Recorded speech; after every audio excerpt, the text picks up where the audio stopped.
Vamos à palavra, eu peço que você abra em Mateus 21, do versículo 18 em diante. Para quem acompanhou quinta passada, nós iniciamos uma mensagem que vai terminar hoje, querendo Deus, sobre atitudes para agradar Jesus. Quais atitudes devemos fazer para agradar Jesus? E na quinta passada, eu vou fazer um breve resumo enquanto você abre em Mateus 21, 18. Na quinta passada, eu li Salmos 34, 7, na qual diz: agrada-te do Senhor e esse satisfará os desejos do vosso coração. E ali eu comecei a falar sobre o que fazemos para agradar Jesus, como agradá-lo. E para a gente aprender a agradá-lo, precisamos aprender primeiro, ao meu ver, atitudes que desagradam Jesus, porque nós somos muito mais errantes do que pessoas que acertam, muito mais pecadores do que perfeitos, não é verdade? Muito mais erramos, então eu preferi trabalhar o contrário. O que eu faço que desagrada Jesus? Então, eu li semana passada, não vou ler de novo, li como texto base Salmos 34, depois você procura na quinta passada aqui no canal do Pastor César ou no meu, tá? Fico aí para divulgar o meu canal também, Roger Alencar, no YouTube lá tem as pregações, as minhas ministrações lá, quem quiser acompanhar, fica à vontade. Então eu li Salmos 34, 7, agrada-te do Senhor, Ele satisfará o desejo do vosso coração. Falei que é mais fácil nós entendermos o que desagrada, porque nós mais erramos do que acertamos. E aí eu fui para o texto dos últimos dias de Jesus. Abri em Mateus 20, estou dando um resumo aí de quinta passada. E listei 4 coisas que Jesus presenciou que não o agradou. 4, semana passada falamos 2, vamos falar 2 hoje. Da semana passada, a primeira coisa que desagrada Jesus, eu não vou ler, mas só vou referir, está em Mateus 20, 17, que é a soberba. Que aqui em Mateus 20, 17, relata o pedido da mãe dos filhos de Zebedeu, de Tiago e João. Coloque no seu reino, Jesus, coloque o meu filho à sua direita e à sua esquerda. Então nós tratamos ali que a soberba desagrada muito Jesus. Deus resiste o orgulhoso e dá graça ao humilde. A gente tratou sobre isso, assista lá depois novamente ou pela primeira vez. A soberba o desagrada, logo a humildade o agrada, é o oposto. E falamos também semana passada sobre a falsa adoração, que é Mateus 21, do versículo 12 em diante. Que é quando Jesus entra no templo, quando ele vira as mesas, quando ele tem um azorrague, um chicote na mão, e fala: aqui é a casa do meu pai, e vocês estão fazendo como covil de salteadores. E ali ele cura enfermos, ele, enfim, faz as curas dele. Crianças começam a adorar a ele de maneira verdadeira. E os fariseus, hipócritas, os escribas censuram aqueles meninos. Aí a gente fez uma comparação sobre a importância de uma verdadeira, uma genuína adoração. Porque o falso adorador desagrada. Então falamos que o soberbo desagrada Jesus e o falso adorador. E hoje leio para vocês a continuação, que é Mateus 21, 18. Falaremos mais 2 coisas que desagradam muito Jesus, para a gente ficar muito atento se não estamos fazendo isso. Mateus 21, 18. E de manhã, voltando para a cidade, teve fome. Avistando uma figueira perto do caminho, dirigiu-se a ela e não achou nela senão folhas. E disse-lhe: nunca mais nasça fruto de ti. E a figueira secou imediatamente. E os discípulos, vendo isto, maravilharam-se, dizendo: como secou imediatamente a figueira? Jesus, porém, respondendo, disse-lhes: em verdade vos digo que se tiverdes fé e não duvidardes, não só fareis o que foi feito à figueira, mas até se a este monte disserdes: ergue-te e precipita-te no mar, assim será feito, e tudo o que pedirdes em oração, crendo, recebereis. Então aqui nós damos a sequência, igreja, sobre atos que desagradam Jesus, para a partir daí entendermos o que fazer para agradá-lo. Então presta bastante atenção. Jesus está na sua última semana, nos seus últimos dias, antes de ser entregue na mão dos seus inquisidores, na mão dos fariseus, dos escribas e tudo mais. E ali me parece que Jesus estava preocupado com algumas coisas, e muitas coisas começaram a desagradar Jesus. Jesus um homem sempre muito sereno, um homem amoroso, misericordioso, que tinha sim os seus entraves com os fariseus. Me pareceu que o que o que desagradava muito Jesus eram as atitudes hipócritas dos fariseus. Falamos sobre hipocrisias também na parte 1 dessa mensagem. Mas ele sempre amoroso, sempre dócil. Nessa última semana, Jesus estava um pouco diferente. Essa é a minha leitura. Ele estava um pouco mais, talvez, tenso, preocupado, focando mais em assuntos do reino. Ele falou muito sobre o reino dos céus nesses últimos dias dele. E muitas coisas o desagradaram. Nós lemos aqui uma sequência. De um dia para o outro, eu listei 4 situações que incomodaram Jesus. E se a gente procurar com calma, teria muito mais. Eu fiz um resumo, eu poderia falar da hipocrisia. É que eu encaixei a hipocrisia na falsa adoração, mas eu poderia separar isso e falar só de hipocrisia. Então você pode ler e você vai encontrar umas 7, 8 coisas. Eu listei as 4 principais ali que ficaram latentes. Soberba, falsa adoração, e agora vamos falar de falta de frutos. Você quer uma coisa que desagrada o teu Deus, irmão? E essa mensagem é para nós. A figueira somos nós. Espero que não, mas a mensagem é para a gente. Jesus vem diante de uma figueira. Qual é a função da figueira? Jesus Cristo. Dar figo, dar frutos.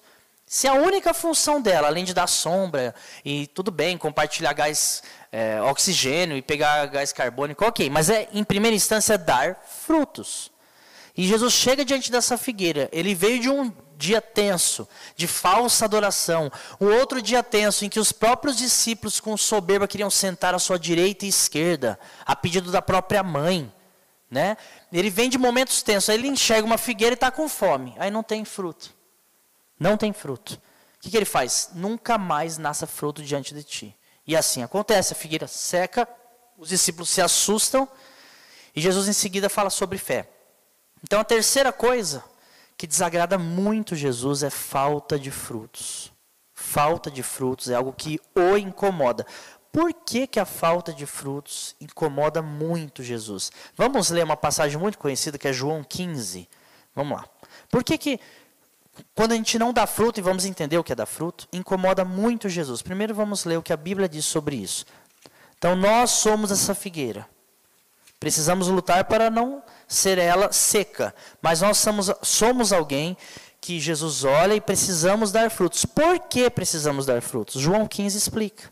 Eu vou ler do 1 ao 6 por conta do tempo, mas você pode estudar o capítulo inteiro. João 15.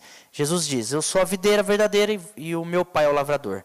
Toda vara que não dá fruto, atira e limpa toda aquela que dá fruto para que dê mais frutos. Vós já estáis limpos pela palavra que vos tenho falado. Está em mim e eu em vós. Como a vara de si mesma não pode dar fruto se não estiver na videira, assim também vós, se não estiverdes em mim. Eu sou a videira, vós as varas. Quem está em mim e eu nele, esse dá muito fruto, porque sem mim nada podeis fazer. Se alguém não estiver em mim, será lançado fora como a vara e secará, e os colhem e a lançam no fogo e ardem. Aí pula para o 16, versículo 16.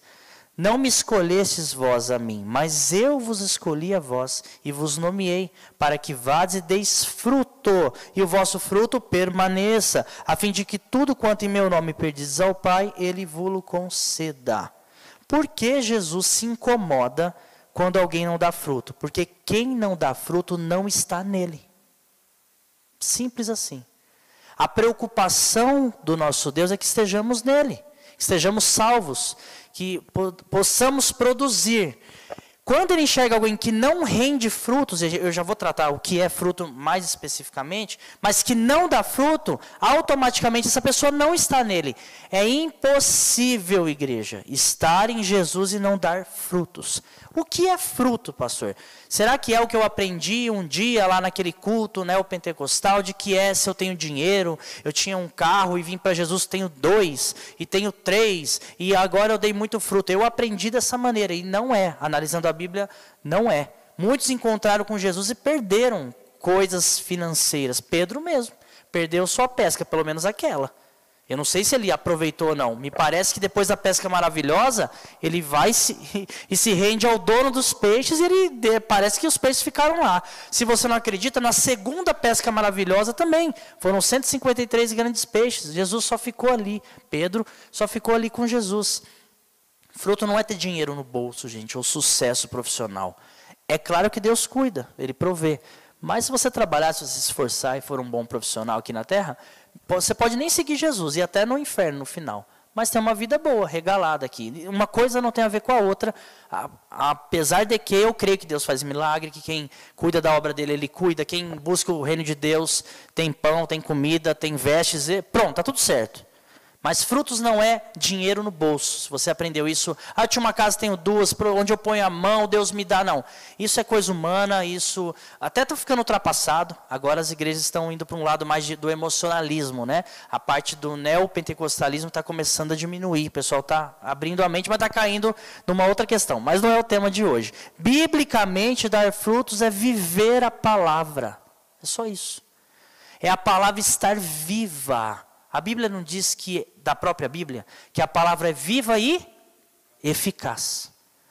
A vivência da palavra e a eficácia dela é dar frutos. Como é que eu sei que eu estou dando frutos? O que está na Bíblia é vivo em você?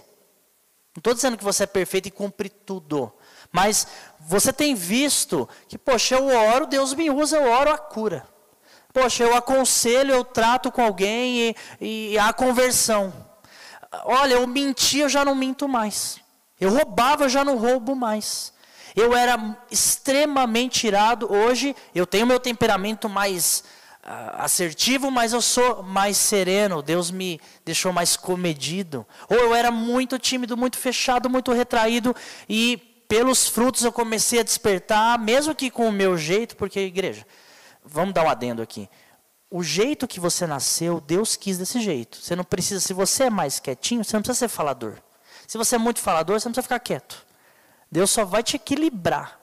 Só isso, tá um adendo aí na palavra. Senão a pessoa acha, então ser cristão é ser igual ao Pedro. Não, tinha o Pedro, mas tinha o João, que era mais quieto. E os dois davam frutos. A ideia é, dentro do que Deus te chamou, você render frutos. Almas virem a Jesus, você se converter melhor, você perceber, poxa, eu orei e Deus me ouviu. A palavra viva, isso é dar frutos. Então a preocupação de Jesus é, se vocês são ocos, só me servem filosoficamente, você ouve a palavra, fala, ai que legal, que louvor bonito e tal, mas nada, sua vida é como de qualquer pessoa lá de fora. Não há espiritualidade, não há nada de diferente, ninguém percebe nada, nenhuma luz, porque a luz incomoda as trevas e nós somos luz, mas você não incomoda, não acontece nada, você não está dando fruto. Se não está dando fruto, me perdoe a sinceridade, porque está na Bíblia, você não está vinculado à videira. É por isso que Jesus se desagrada e fala, esse não está em mim. Porque frutos não brotam dele. E frutos não é só, orei, expulsei demônios ou curei. Não é só isso. Porque em Mateus 7 tiveram pessoas que fizeram isso. E Jesus falou, não te conheço. Frutos de caráter, é também de oração, é também de milagre, é de provisão. Existem testemunhos, e eu sou prova viva de que Deus proveu financeiramente, que era um milagre, ou trabalho, e está tudo certo. Mas o fruto é muito mais do que isso. Trata de caráter, trata de você ler a Bíblia e você ver, nossa, quem está nele dá fruto. Nossa, pedir o que quiser e vos será feito. Se as suas palavras estiverem em mim, e eu estiver na palavra, eu posso... Olha o que diz o versículo 7 que eu não li. Sabe o que é dar frutos? É viver isso aqui, por exemplo. Se vós estiverdes em mim, e as minhas palavras estiverem em vós, pedireis tudo o que quiserdes e vos será feito. Não é o tema, não dá para falar sobre isso. Pedir tudo o que quiser e vos será feito, não quer dizer que Jesus virou um gênio da lâmpada, e o que você pedir acontecerá. Leia o texto. Se você estiver em mim, Jesus está falando, comparando ali vara, frutos e tal, e a minha palavra estiver em você, você pode pedir o que quiser. Por quê? Quando você pede e está em Jesus e na palavra, você vai pedir conforme a vontade dele. No fundo, o pedido de um cristão que é íntimo de Jesus é dele mesmo. O próprio Jesus que efetuou em nós o querer, como a Bíblia diz. Entendeu? É o próprio Jesus que trabalhou em nós. Aquilo que a gente pediu, que nós almejamos, que nós clamamos, como estamos em sintonia com Deus, é claro que vai acontecer, porque já era a vontade dele. A vontade dele está antes do seu pedido. Isso é muito interessante, depois você estude sobre isso. Não é que, já que eu estou em Deus, eu quero isso, eu quero aquilo. Porque quem está nele é humilde. Quem está nele quer viver a vontade dele e vai orar a vontade dele. É assim que funciona.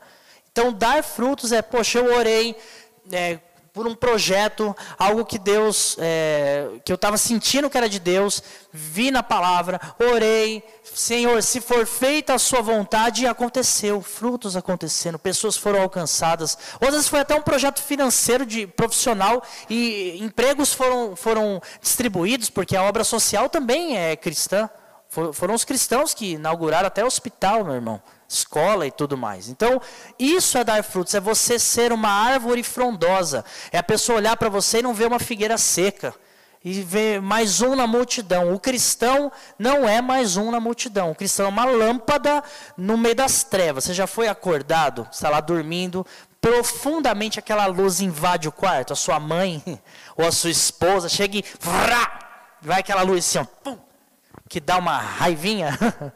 Para ser muito cristão, uma raivinha, mas não é uma raivinha, né?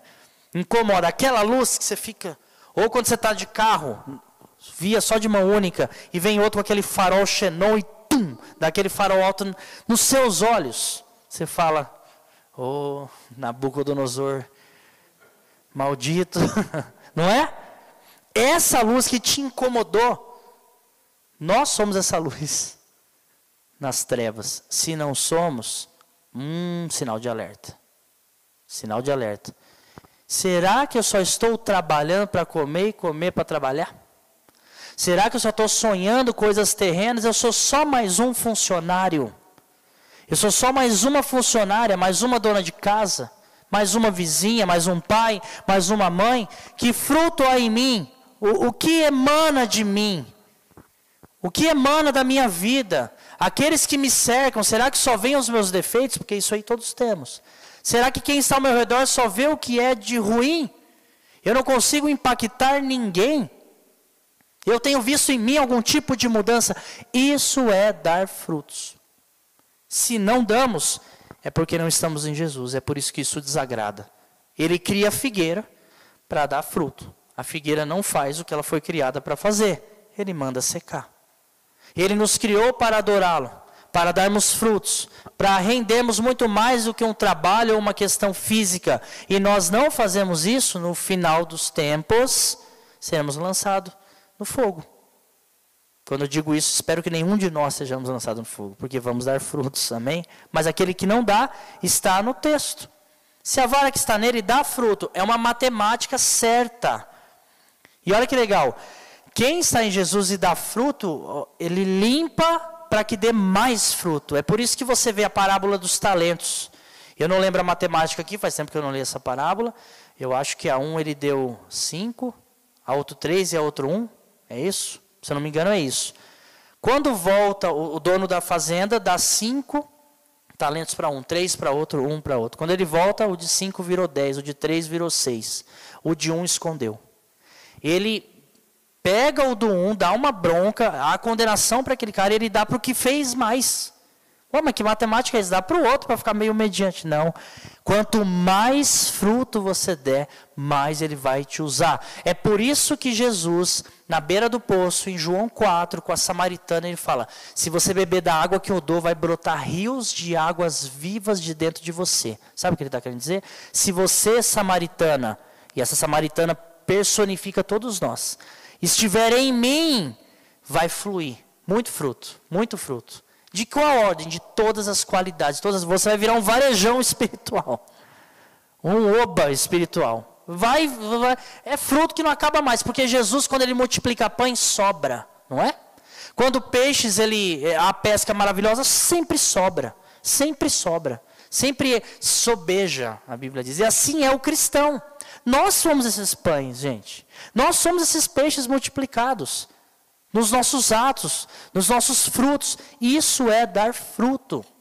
Nós precisamos... Agora, faça um exame. A Bíblia diz em Coríntios, 11. Examine-se a si mesmo. Seja sincero com você. Brutalmente sincero. Eu estou dando fruto? Ou pelo menos eu estou dando fruto do jeito que deveria? Se não, volta, meu irmão. Foi pregado aqui, na abertura. Fique atento nas aberturas, hein? Deus fala muito nas aberturas, no louvor.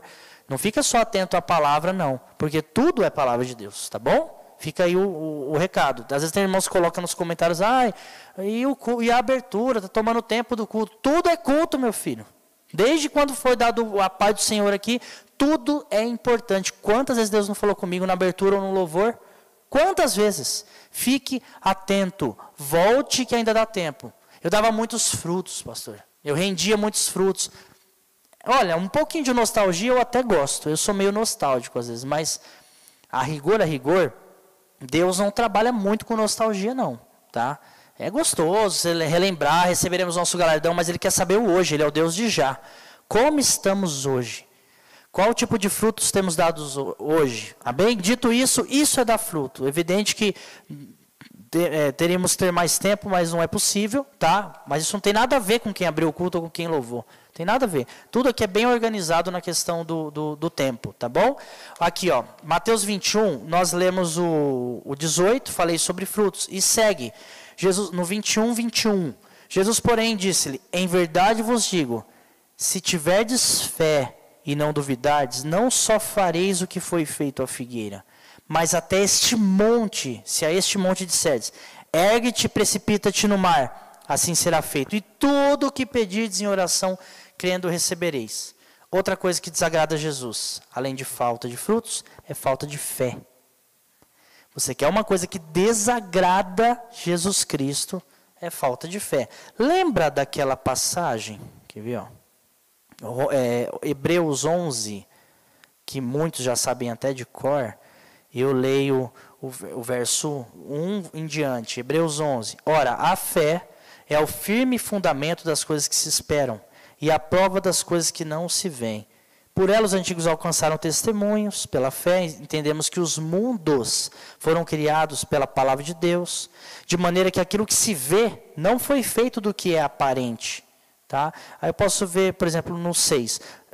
Ora, sem fé é impossível agradar-lhe, porque é necessário que aquele que se aproxima de Deus creia que Ele existe e que é galardoador dos que o buscam. Então, se existe algo que desagrada a Jesus, é a falta de fé. É por isso que, quando eles ficam maravilhados, igreja, com a figueira seca, Jesus fala, é só uma figueira que secou. Se você tiver fé, o monte se transporta daqui para colar. Não há impossíveis para vocês.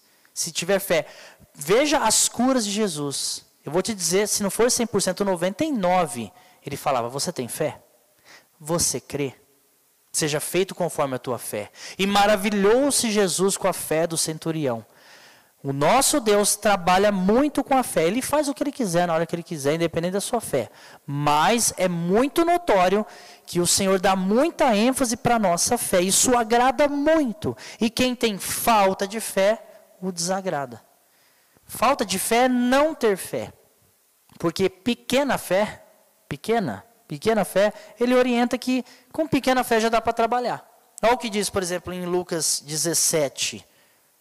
Eu acho esse texto muito interessante. Sobre fé. Deixa eu ver se eu reservei aqui. Lucas 17. Olha, leia comigo, se você puder, abre a Bíblia aí. E os irmãos aqui também. Leia na sua Bíblia, olha só. Lucas 17, 3. Jesus diz assim. Olhar por vós mesmos. Se o teu irmão pecar contra ti, repreende-o. E se ele se arrepender, perdoa-lhe. E se pecar contra ti 7 vezes no dia, olha só. E 7 vezes no dia vier ter contigo, dizendo, arrependo-me, perdoa-lhe. Aí os discípulos dizem, acrescenta-nos a fé. E disse o Senhor, se tiveres fé como um grão de mostarda, direis a essa amoreira, desarraiga-te daqui e planta-te no mar, e ele vos obedeceria. Amoreira. O de algum fala monte? Está tudo amoreira aí. Tudo amoreira? Ok. Olha só, então, ele fala a mesma comparação do monte, né? E se você tiver fé pequena como um grão de mostarda. Mas por que veio esse pedido? Jesus está dizendo assim, meus queridos, se alguém pecar contra você, você perdoa. Aí os discípulos perguntam, para mim foi Pedro, com certeza. Mas quantas vezes eu tenho que perdoar no dia? 7? Não, 70 vezes 7. Se o irmão vier contra ti, você vai perdoando. 7 vezes. Vai perdoando. Não é número. Perdoa. Aí os discípulos falam, Senhor, acrescenta a minha fé. Isso é muito longe do meu alcance. Então aí está uma sacada.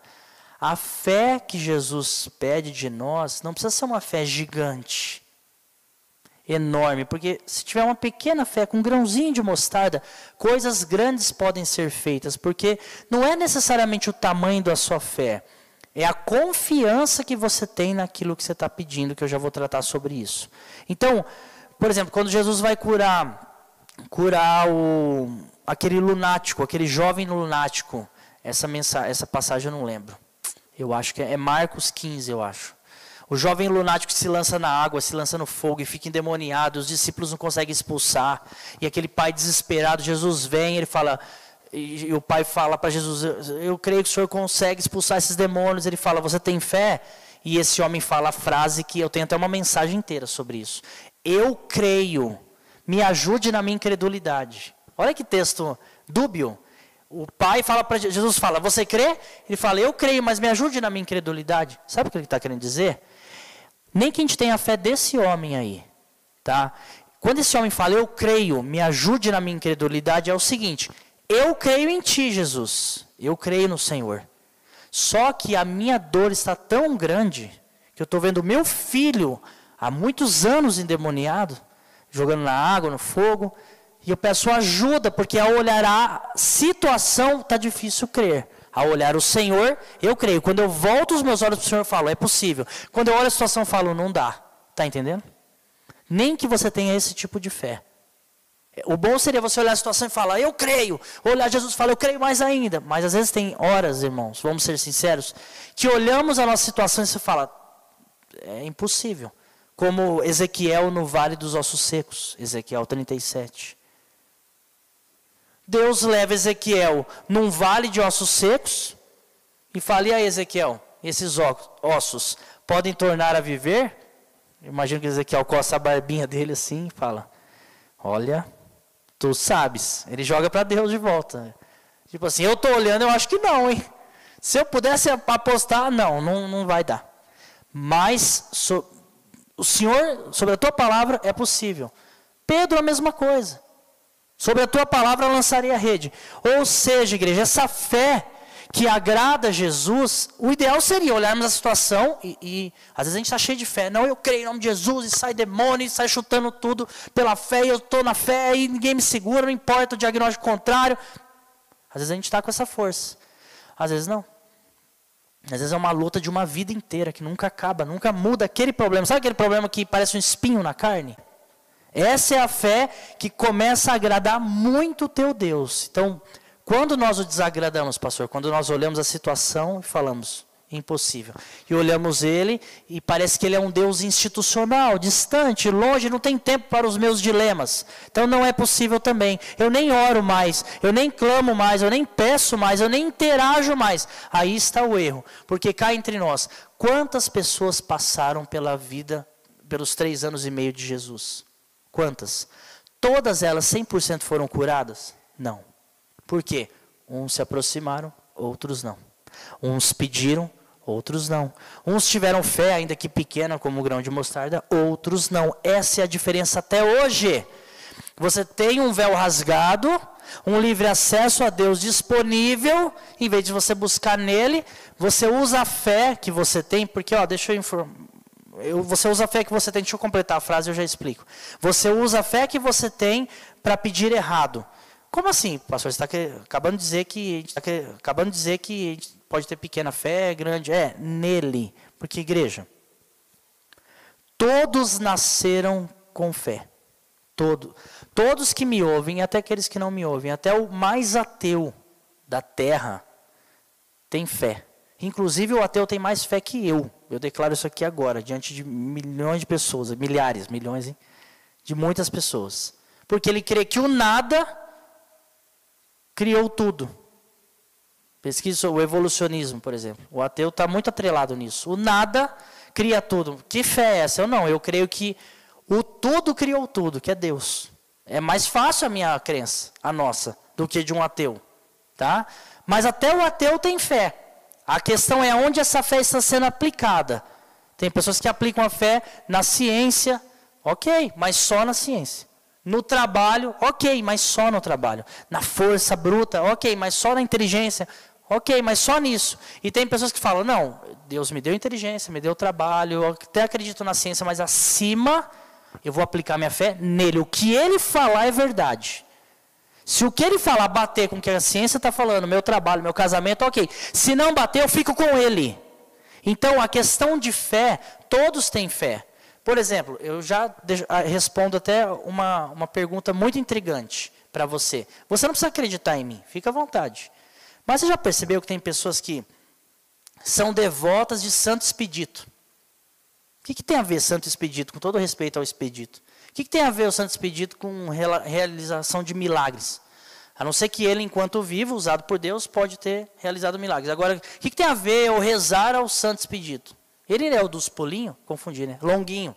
Longuinho dos pulinhos. Se o senhor realizar meu pedido, dá o pulinho. O que tem a ver?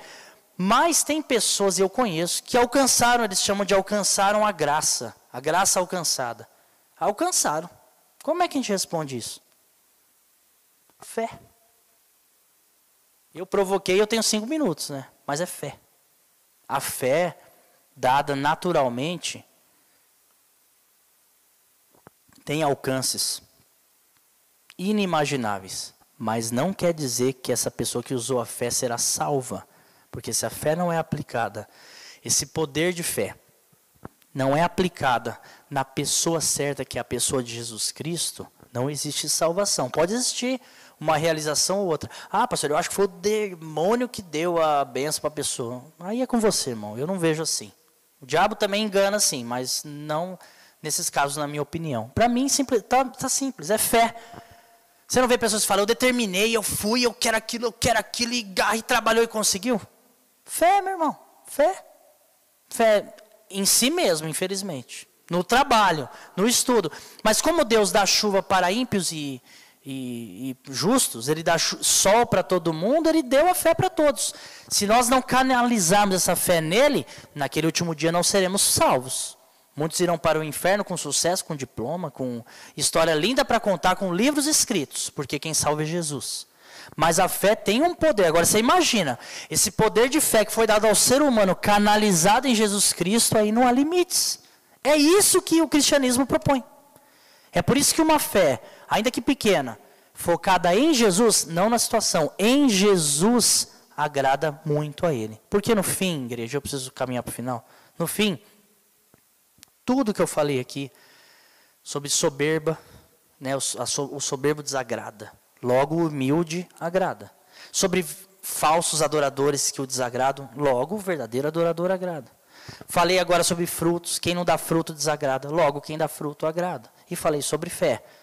Quem tem falta de fé ou a fé focada em lugar errado, que não seja em Jesus, o desagrada. E aquele que tem a fé nele, o agrada. Por que Jesus quer ser agradado? Eu já fiz essa pergunta. Me perdoe a minha sinceridade. Eu sou uma pessoa muito curiosa. Então eu tenho minhas perguntas até hoje, com muita reverência. Essa já foi saciada, mas eu já tive por muitos anos. Eu imaginava Deus num trono, me adora aí. Me agrada. Aperta os botões certos, faz o que me agrada, senão ai de você.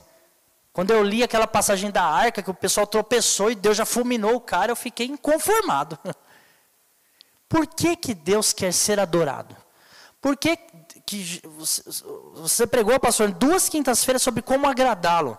Por que eu preciso agradá-lo? Porque, igreja, todas as coisas convergem nele. Ele é o começo, o meio e o fim das coisas. Quando ele quer adoração, não seja humilde, não seja soberbo, seja verdadeiro, adorador, dê frutos, dê fé. No fim, se você gravar isso, tá bom. No fim, ele está dizendo, filho e filha, eu quero vocês comigo aqui, pertinho. E vocês só conseguirão estar em mim se vocês forem humildes. Por quê? Quem é humilde, como eu li no texto passado, não é soberbo, a Bíblia diz em Mateus 11, 28, lembra daquele texto? Vinde a mim os cansados e oprimidos, eu vos aliviarei. Aprendei de mim, ó, Jesus está falando, vem, aprenda comigo, vem aqui pertinho de mim, porque eu sou manso e humilde de coração. E aí, você vai encontrar descanso para a tua alma. No fim, agradar a Deus converge em nós estarmos com Ele.